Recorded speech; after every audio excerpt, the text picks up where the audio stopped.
There's plenty of calisthenics dudes out there who are amazing at calisthenics who have probably never been into a gym before and never lifted weights before.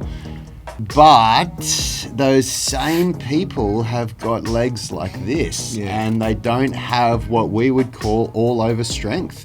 And I've seen some of the guys that I've followed on Instagram who are, I mean, even the yoga dudes that are doing, like, I guess almost calisthenics yoga, where their yoga almost represents slight gymnastics, like they're doing press to handstands and then these hectic Mexican handstands in their yoga routines and then coming down into air babies and stuff like that. But then I've seen them post videos when they go to a gym and they're showing themselves do some back squats and they're doing like 40 kilo back squats, which is nothing. That's that's not barely even a warm-up set for us.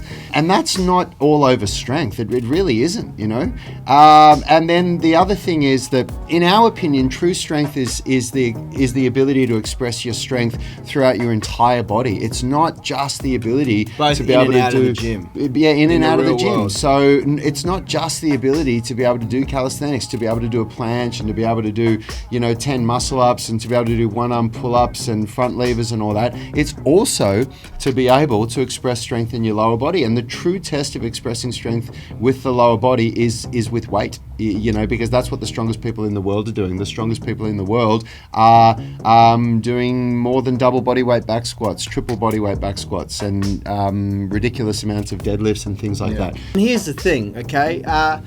We've had a really good example of one of our friends who's arguably one of the strongest guys in the country. He is the strongest guy in the country in his weight division in powerlifting, and I've seen him demonstrate a human flag the very first time he ever did it, or even attempted to do it, just through raw strength. So there is certainly a carryover. We also saw so that's Sebastian Oreb, who's on Instagram, Australian strength coach, if you want to check him out. And his brother Cameron Oreb, there was another one.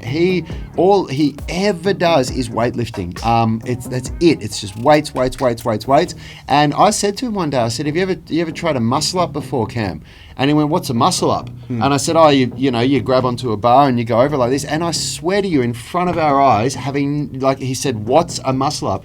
He grabbed onto a bar, not rings, a bar, no false grip, and he went like this. And he didn't get over it cleanly. Like he looked ugly as crap. Like this, but he got up to the bar and went, and muscled himself over the bar. And he went, is that what you meant? And I was just like, I had my jaw on the floor. I was like, are you fucking no me? momentum, no kip, no nothing, no false grip, just raw strength. Raw strength. And these are big guys. These are guys up around massive. The 90 Have a look to at him on Instagram.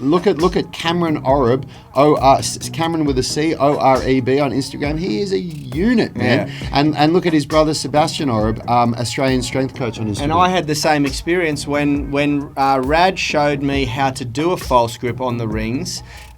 Within about 2 hours, I could do a muscle up with 10 kilos strapped to my waist because of my raw strength, Whereas I'd done hardly any weightlifting back then, and I'd worked my butt off to do one muscle up for months and months and months and months. So going back to the question, can you get strong only doing calisthenics? Yes, you can, but you can't get strong over your entire body. There's no way you can get strong in your legs. And someone that we follow and that we have learned from and who's a friend of ours, Daniel Vadnal, Fitness FAQs, he's breaking the mold of calisthenics by advocating weightlifting for the lower body. Yeah. And he is one of the few people who are good at calisthenics out there who and he periodically does weightlifting as well. Who has a great physique over his whole body, not just in his upper body. Yeah.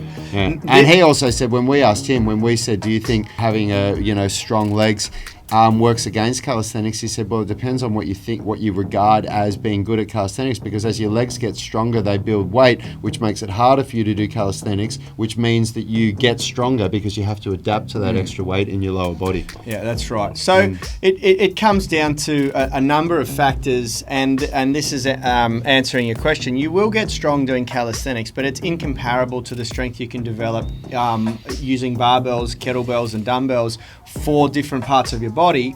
and it really depends on what you want. But what I do know for a fact is that there are benefits to mixing up your training and periodizing your programming to undulate between very focused on calisthenics to a phase of programming where you focus on simplicity and raw strength using things like barbells. You come back to calisthenics stronger and better at it. And we've seen that firsthand time and time again in our gym, which is what we do.